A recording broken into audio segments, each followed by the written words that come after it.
Let's talk about those Jonah Hill texts. This is the real world, and you need to wake up. If you've made it to this video, chances are you've seen or have at least heard about the text that Jonah Hill's ex-girlfriend Sarah Brady posted to her Instagram story with captions describing Jonah Hill as a misogynist, controlling, and misapplying the term boundaries, among other things. And if you're like me, in the days following those messages being posted, your feed has been full of people praising Jonah Hill for doing an A+ job setting boundaries, or for doing what women have wanted men to do in relationships for forever. I even saw one Twitter user go so far as to say that this situation is an example of why men shouldn't go to therapy, because therapy feminizes men and knocks the divine hierarchy out of balance. There have also been some people subliminally taking the side of Jonah Hill, like Phoenix Sun star Devin Booker, who posted a photo of Hill in a Suns jersey with the salute emoji. And to be honest with you, and to kind of tip my hand as to the conclusions that I will draw in this video,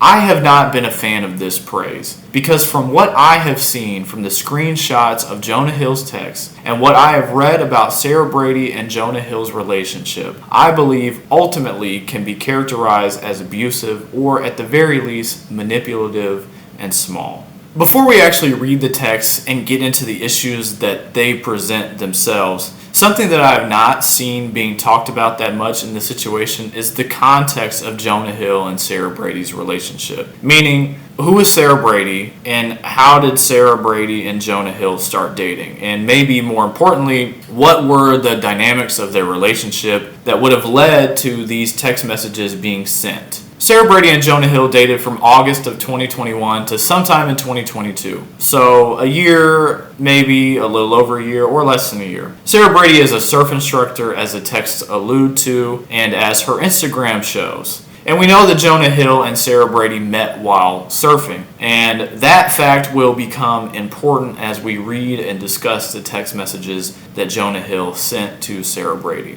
Relative to Jonah Hill and who he is, Sarah Brady is relatively unknown, or much lesser known. Jonah Hill is a well-known actor, and he has a fairly extensive catalog. And so I think it's pretty fair to say that there is a healthy power imbalance that would have existed there just naturally. In society at large, there are power dynamics that must be navigated carefully and intentionally in romantic relationships between men and women, just in general. And if you're not intentional about balancing those external imbalances, that can lead to issues in your relationship. But when you throw in the fact that the man in the relationship is super famous and the woman in the relationship is relatively unknown, that only enhances that dynamic of a power imbalance. People on the internet are acting like this relationship somehow existed in some sort of vacuum, and it didn't.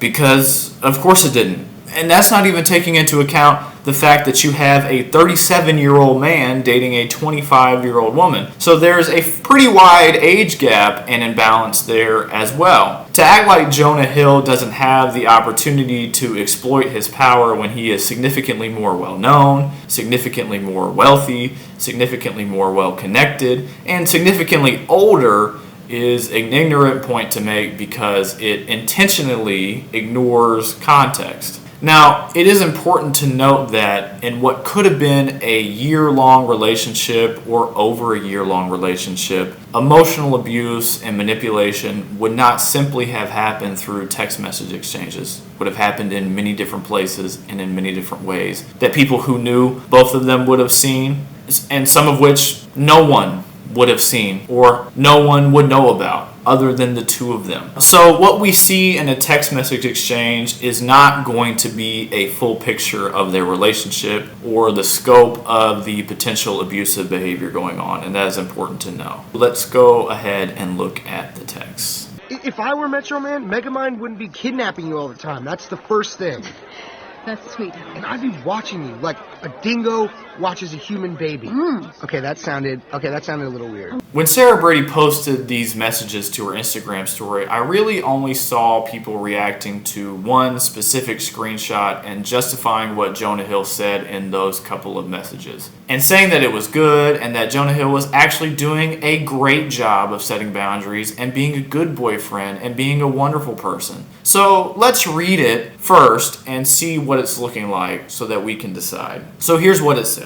Plain and simple. If you need surfing with men, boundaryless, inappropriate friendships with men, to model, to post pictures of yourself in a bathing suit, to post sexual pictures, friendships with women who are in unstable places and from your wild recent past, beyond getting a lunch or coffee or something respectful. I am not the right partner for you. If these things bring you to a place of happiness, I support it and there will be no hard feelings. These are my boundaries for romantic partnership. My boundaries with you based on the ways these actions have hurt our trust. Now here's the thing. This text message was sent in December of 2021, and they started dating in August of 2021. So that's a 4-month gap. And he started dating her knowing that she was a surfer and a surf instructor and a model. And of course he knew this, because how could you not? You've been dating this woman for 4 months and you knew her before then, before you started dating. But you also met her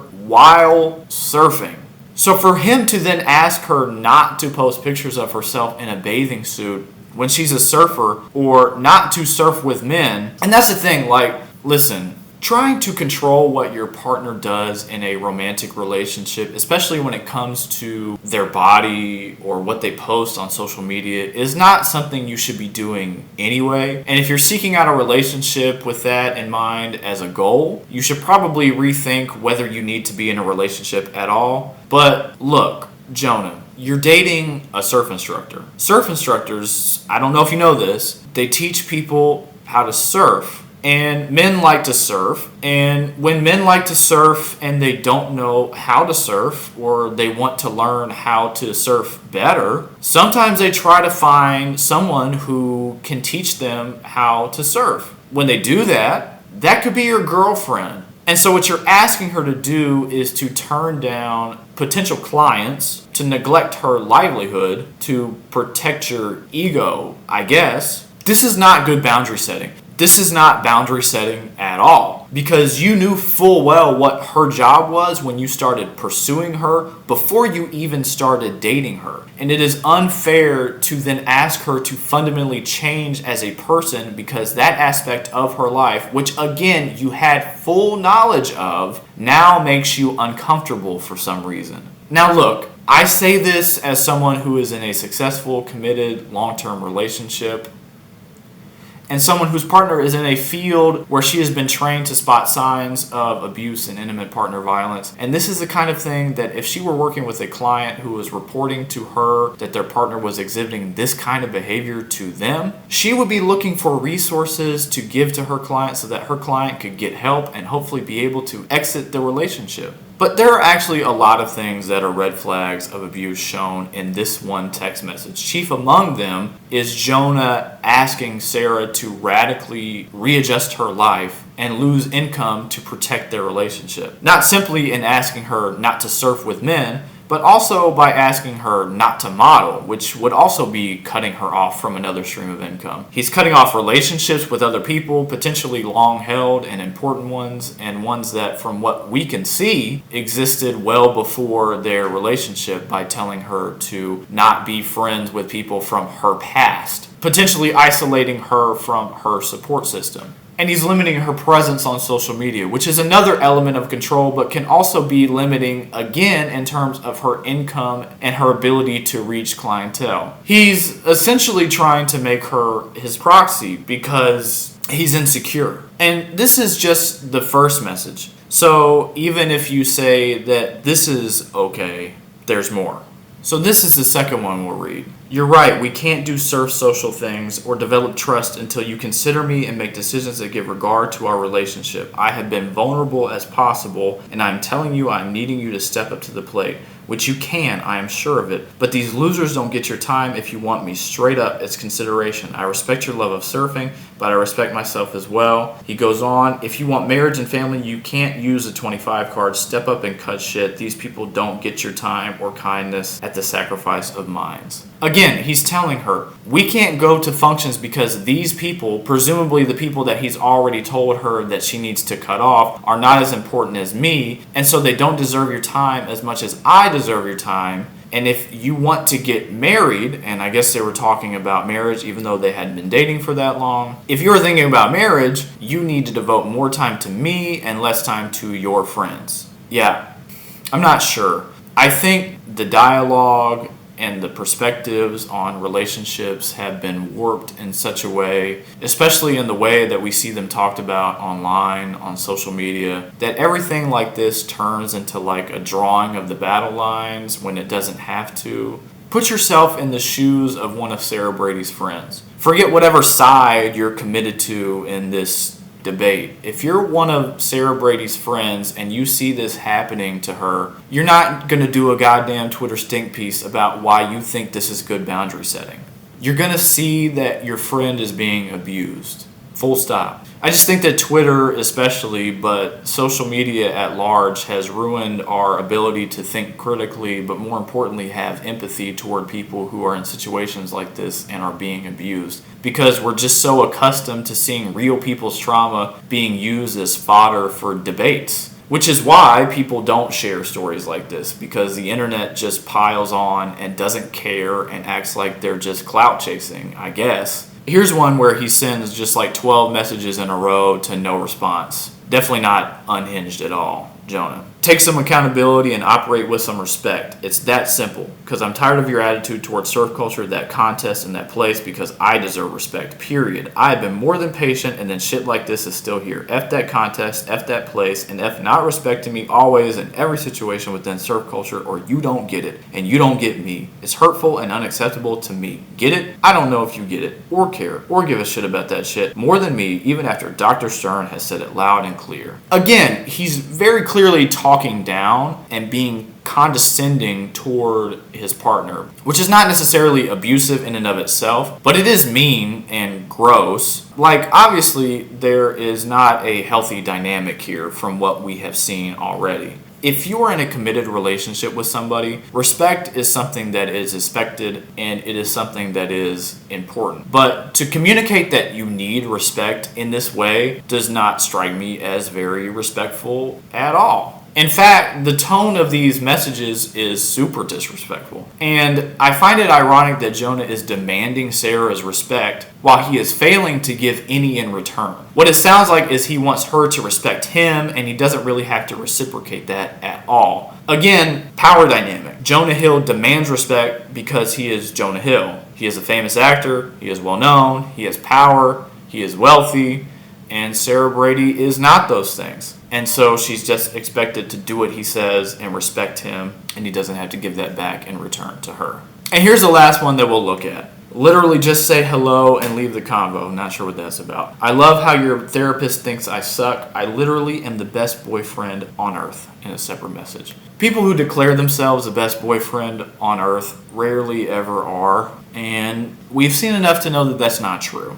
So those are the text messages. I think what they reflect are fragility, and I think what they reflect are abuse. I think that Jonah Hill is a small man. I think that he is a weak man. And I think the people that are defending him are doing so maybe because they identify with his will to control, or maybe because they don't understand what healthy boundaries are themselves. In monogamous relationships, really, the most important boundary in a monogamous relationship is, fidelity. And then, by and large, those boundaries are kind of determined in each relationships by the partner. And most of the time you find out what your boundaries are through trial and error. For example, I do something, it hurts my partner in some way, we have a conversation about it, we create a boundary. That is what a healthy relationship looks like. An unhealthy relationship looks like sending 20 text messages in a row, telling your partner exactly what they can and cannot do. That is controlling, that is abusive, that is manipulative. To call it anything else exposes how you would operate in a relationship, and exposes to potential partners in the future that maybe it wouldn't be great to commit to a relationship with you. So after reading those text messages and thinking about it for a while, this situation reminded me of a movie. And that movie is Megamind. Megamind. Yes, Megamind, the only blue life that matters. I genuinely love this movie. I think it's a great movie. If there's people in my life that haven't seen that movie and they tell me they haven't seen it and they're at my house, we watch the movie. If you haven't seen the movie, Megamind is a supervillain turned eventual superhero who defeats, although he doesn't really defeat, his arch nemesis, Metro Man, who to that point had defeated him in every single battle that they had had. And he is dejected and bored because he now no longer has a nemesis. And so by accident, he injects this superhero serum that is filled with all of Metro Man's powers into a TV cameraman played by Jonah Hill, Hal Stewart. And he becomes a superhero named Titan. He promises him that Hal will end up with Roxanne. Do you have someone special in your life, Hal? No, not yet, but there's this really, really good-looking one I've got my eye on currently.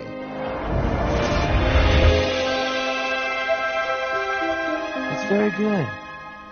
Romance is very inspiring.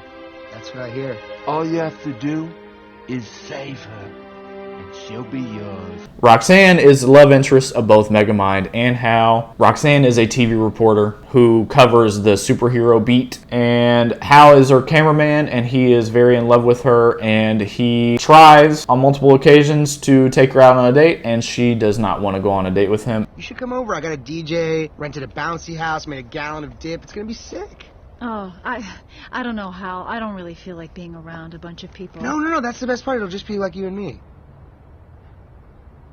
Wow. And it's very funny because I was reading the Megamind wiki page, and one of Hal Stewart's occupations on there is listed as incel, which is just hilarious to me, because I don't think that term existed in 2010, but retroactively people watched that movie and were like, yeah, he was an incel. So over the course of the movie, Megamind falls in love with Roxanne by playing an alter ego, and Hal Stewart becomes a supervillain and commits to destroying Metro City in a way that Megamind has never tried to do. Megamind is kind of like a happy-go-lucky supervillain, but Titan is not that way. Hal Stewart is the rejected lover superhuman, and he is not to be trifled with. This must be very thrilling for you. What do you think you're doing? Oh, am I moving too fast?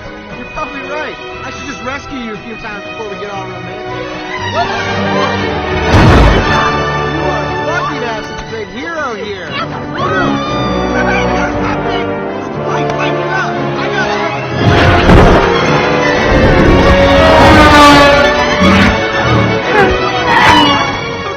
You almost died. So yeah, basically the movie ends in an epic battle between Megamind and Titan after Megamind disguises himself as Metro Man, and Titan thinks that Metro Man has come back and he hasn't, and then he realizes that it's Megamind in disguise. He comes back and they have a longer battle, and Megamind eventually wins. And Titan's powers are taken away. He becomes Hal Stewart again, and he goes to jail. Hello.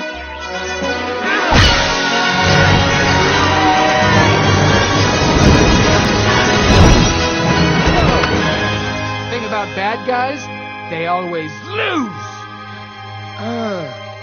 Yay, movie over. Megamind gets to end up with Roxanne. Hal Stewart remains an incel forever in jail. And I see some parallels with this current Jonah Hill situation. Now, obviously, this is not a one-for-one comparison, but One of the things that strikes me about the Hal Stewart character that Jonah Hill is playing is that he is the typical losery, sits on his couch, plays video games guy who is obsessed with this girl and becomes convinced through his power and might that he can win her affection. There is no us, okay? There will never be an us. But I have powers. I have a cape. I'm the good guy. You are a good guy, Hal, but you don't understand. We need to find out why, Hal. This isn't right. Listen You're to me. supposed to be with me. And I think similarly, Jonah Hill in real life had that kind of a come up. Now, I know that Jonah Hill has talked in the past about dealing with fat phobia throughout his life. And even a couple years ago, when he lost a bunch of weight, he told people to not comment on his body because that was weird for him. Obviously, I don't want to be fat phobic. And I want to be careful here because I don't want people to say that like I'm fence sitting or that I'm defending Jonah Hill or anything like that. I want to be clear. Just because someone is being an asshole or an abuser does not mean that you can be fat phobic to them. Just because Sneeko is being a misogynist and terrible person doesn't mean that you can be anti-black to him. Or just because Colleen Ballinger is being a groomer and racist doesn't mean that you can be a misogynist to her. Ironically, this thumbnail plays into anti-blackness as well and black fetishism. I'll link to that video in the description that covers that. And the reason it's not okay to be fat phobic to people or racist to people or misogynist to people who do bad things is because when you are racist or fat phobic or misogynist or whatever else to people who do bad things, what you're really saying is that you're always willing to be those things to anyone so long as they do something that's unacceptable to you. But I think that Jonah Hill got to a certain point in life and began to think that he could start acting in a way that he always wanted to. This is a pattern that we see in a lot of people who felt that they were jilted or wronged at some point. Kind of a villain arc, if you will, that they are rejected or abused themselves at some point in life, and then they go out and recapitulate that abuse. And I think that that's what we see in the Titan character and the Hal Stewart character, and that's what we see in Jonah Hill's real life, in this real relationship with this real person, Sarah Brady. And this is, again, not to excuse Jonah Hill, but it is to draw a parallel between these two characters. And I wish I could say that ultimately there is a Megamind type character who is going to extinguish Jonah Hill's Hal Stewart in the real world, but I don't know if there is. Mad genius!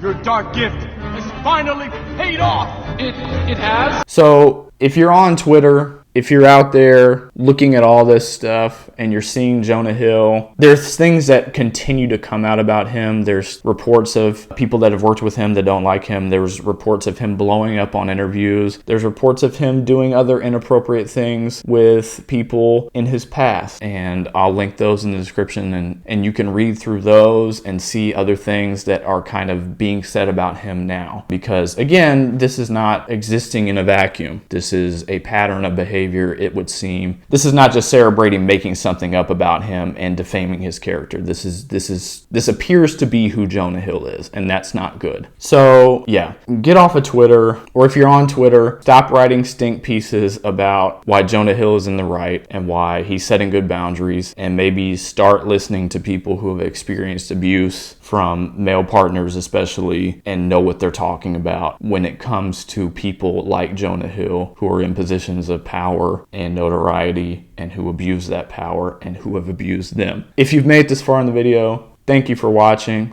Please like and subscribe. Share it with anybody that you know that might enjoy it. And go watch Megamind. Wonderful, fantastic movie. And we'll see you soon.